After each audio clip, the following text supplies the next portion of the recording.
Hello friends, welcome to Vetrii's Daily Current Affairs, January 2.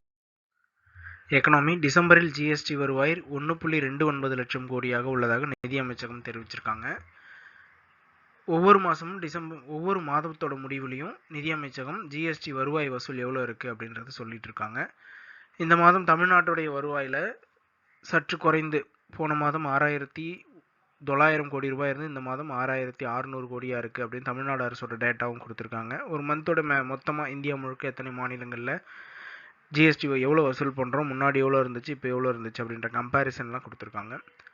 நம்ம GST பற்றி கொஷினாக எதிர்பார்க்குற part GST கவுன்சிலை பற்றி கேட்கலாம். இந்திய அரசியலமைப்பின் விதி எண் 279A-வில் 101வது அரசியலமைப்பு திருத்த சட்டம் மூலம் நம்ம 2 days முன்னாடி ஜிஎஸ்டி கவுன்சில் மீட்டிங் 46வது கூட்டம் புதுதில்லியில் நடைபெற்றது அப்படின்னு பார்த்துருக்கோம்.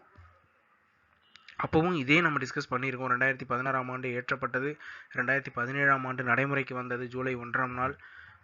ஜிஎஸ்டி கவுன்சிலை மத்திய நிதியமைச்சர் தலைமை தாங்குவார். உறுப்பினர்களாக வருவாய்த்துறை மற்றும் மாநிலத்தின் நிதி அமைச்சர் பொறுப்பேற்பாங்க. இந்த ஜிஎஸ்டி கவுன்சிலுக்குள்ள ஒரு ஸ்லாப்ல இருந்து இன்னொரு ஸ்லாப், மொத்தம் 5 ஸ்லாப்ல இருக்கு. 0, 5, 12, 18, 28 அப்படின்ற 5 ஸ்லாப்ல நமக்கு வந்து வரி விகிதங்கள் விதிக்கப்பட்டு வருகின்றன. இதில் ஏதாவது ஒரு ஸ்லாப்ல இருந்து இன்னொரு ஸ்லாபுக்கு நம்ம மாற்றணும் அப்படின்னா இந்த ஜிஎஸ்டி கவுன்சிலில் தீர்மானங்கள் கொண்டு வரணும். இந்த தீர்மானத்தோட ஓட்டிங் பவர் சென்ட்ரல் கவர்மெண்ட்டை 1/3யும் மாநில அரசுகளுக்கு 2/3யும் பகிர்ந்து அளிக்கப்பட்டுள்ளது. ஒட்டுமொத்தமாக 75% வாக்குகளை பெறும் தீர்மானம் வெற்றி பெறும்.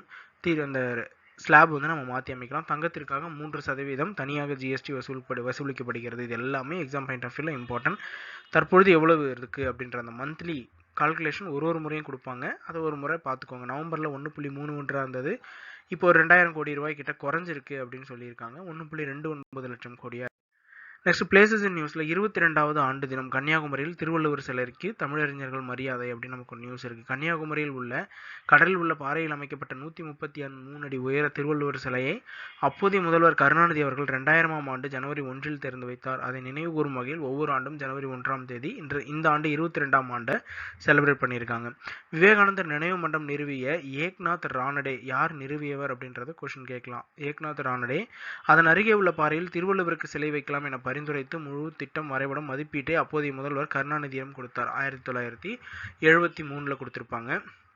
75 திருவள்ளுவர் சிலை அமைக்க திட்டம் அறிவிக்கப்பட்டது. 1979 ஏப்ரல் 15ஆம் தேதி அப்போதைய ஆளுநர் பிரபுதாஸ் பட்வாரி பிரதமர் மொரார்ஜி தேசாய் தலைமையில் அப்போதைய முதலமைச்சர் எம்ஜிஆர் தலைமையில் கன்னியாகுமரியில் திருவள்ளுவர் சிலைக்கு அடிக்கல் நாட்டப்பட்டது. 1990-91 நிதிநிலையில் இதற்கான நிதிகள்லாம் ஒதுக்கப்பட்டு செயல்பட தொடங்கியது.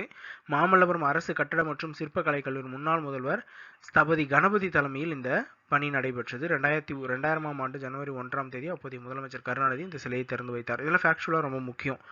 ஏக்நாத் ரானடே எந்த ஆண்டு தொடங்கி வைத்தாங்க, முன்னாள் பிரதமர் மொரார்ஜி தேசாய் வந்து அடிக்கல் நாட்டினார் அப்படின்றதும் 1979.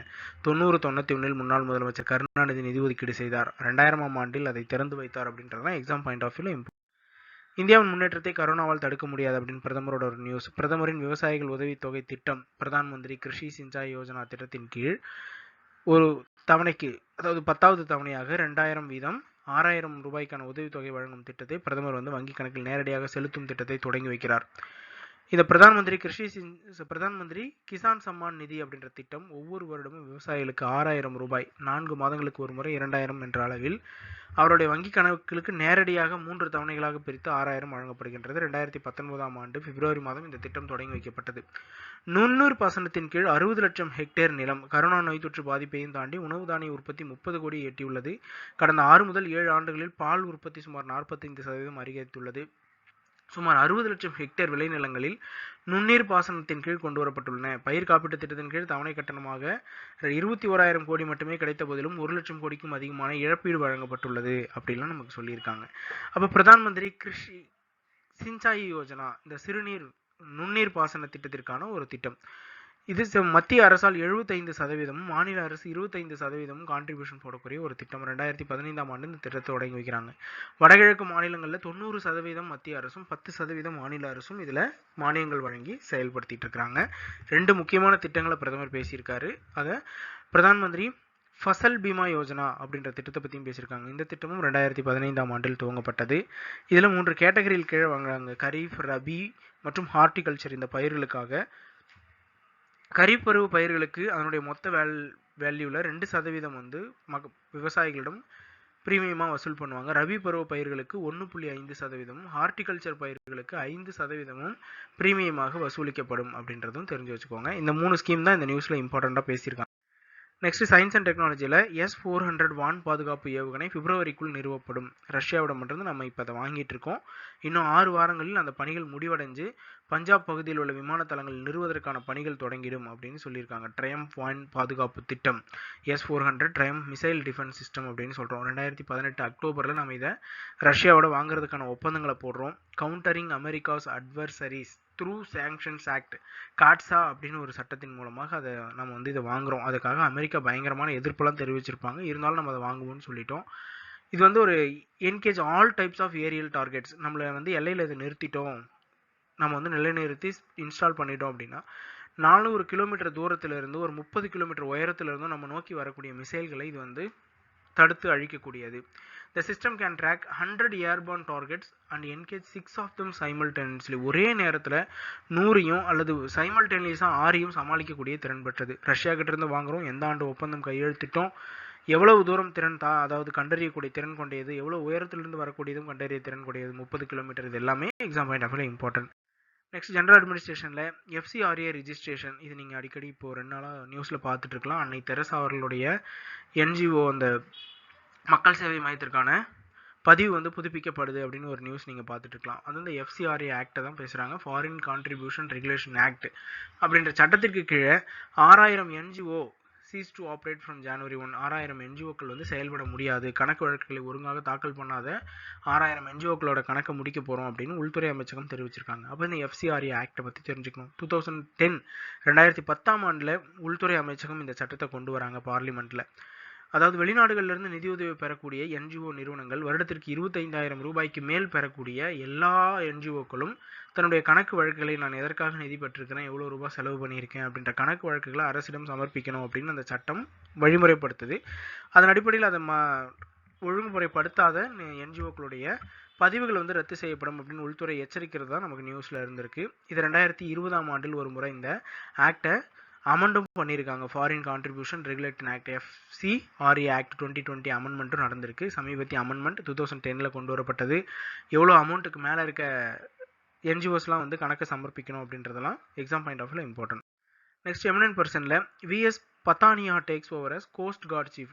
கடலோர காவல்படையின் தலைவராக VS பத்தானியா பொறுப்பேற்றுக் கொண்டார். முப்படைகளோட தலைவர்கள் யார் யாருன்னு பாருங்க. Chief of army staff general Manoj Mukund Naravane, naval staff admiral R Harikumar, aircraft staff marshal VR Chaudhari. இந்த நேமோட சேர்த்து VS பத்தானியா கடலோர காவல்படை தலைவராகவும் பொறுப்பேற்றுள்ளார் அப்படின்னு ஞாபகம் வச்சுக்கோங்க. நெக்ஸ்ட் நேஷனல் அணுசக்தி மைய விவரப்பட்டியல். இந்தியா பாகிஸ்தான் பரிமாற்றம். அணுசக்தி மையங்கள் மீது தாக்குதல் நடத்துவதை தவிர்க்கும் வகையில் மேற்கொள்ளப்பட்டிருக்கும் ஒப்பந்தத்தின்படி 31வது ஆண்டாக இரு நாடுகளும் தங்களுடைய அணுசக்தி விவரப்பட்டியலை பகிர்ந்து கொண்டுள்ளன. 1988 ஆண்டு டிசம்பர் 31 தேதி போடப்பட்டு 1991 ஆண்டு ஜனவரி 27 தேதி நடைமுறைக்கு கொண்டு வரப்பட்ட இந்த ஒப்பந்தத்தின்படி 1992 ஆண்டு முதல் இரு நாடுகளும் தங்களுடைய எவ்வளோ அணுசக்தி இருக்குது, எவ்வளோ அணு உலைகள் இருக்குது அப்படின்றத ஆயுதங்களுடைய தகவல்கள் உட்பட 2 நாடுகளுக்கிடையே தூதரங்கள் ரீதியாக பகிர்ந்து கொள்ளப்படுகின்றன. எந்த ஆண்டு ஒப்பந்தம் கையெழுத்திடப்பட்டது, எந்த ஆண்டு நடைமுறைக்கு கொண்டு வரப்பட்டது, அந்த ஒப்பந்தத்தினுடைய அப்ஜெக்டிவ் என்ன, 31 ஆண்டுகளாக செயல்படுத்திட்டு இருக்காங்க அப்படின்றதெல்லாம் இம்பார்ட்டன்ட். நெக்ஸ்ட் இசை செம்மல் விருது. சென்னை நாரதகான சபாவில் தமிழ் கலாச்சார அகாதமி சார்பில் பிரம்மாண்ட இசை விழாவை சனிக்கிழமை தொடங்கி வைத்து இசை செம்மல் விருதை கர்நாடக இசைக்கலைஞர் அருணா சாய்ராமுக்கு வழங்கினார் தமிழ்நாடு ஆளுநர் அப்படின்னு நியூஸ் இருக்கு. அருணா சாய்ராம் இசை செம்மல் விருது, ஆளுநர் RN Ravi. Eminent person. Britain முன்னாள் பிரதமருக்கு சர்பட்டம். பிரிட்டன் முன்னாள் பிரதமர் டோனி பிளேருக்கு சர்பட்டம் வழங்கப்பட்டுள்ளது. டோனி பிளேருக்கு பிரிட்டன் அரசு எலிசபெத் மாவீரர் விருது வழங்கியுள்ளார். ஆர்டர் ஆஃப் கார்ட்டர் உறுப்பினராக டோனி பிளேரை அரசு எலிசபெத் நியமித்துள்ளார். பிரிட்டனின் மிக பழையதும் முதன்மையானதுமான இந்த விருது 1348 ஆண்டு உருவாக்கப்பட்டது. சிறந்த சமுதாய சேவை ஆற்றியவர்களுக்கு இந்த விருது வழங்கப்படுகின்றது. இதன் மூலம் சர் டோனி பிளேர் என அழைக்கப்பட. Thank you so much.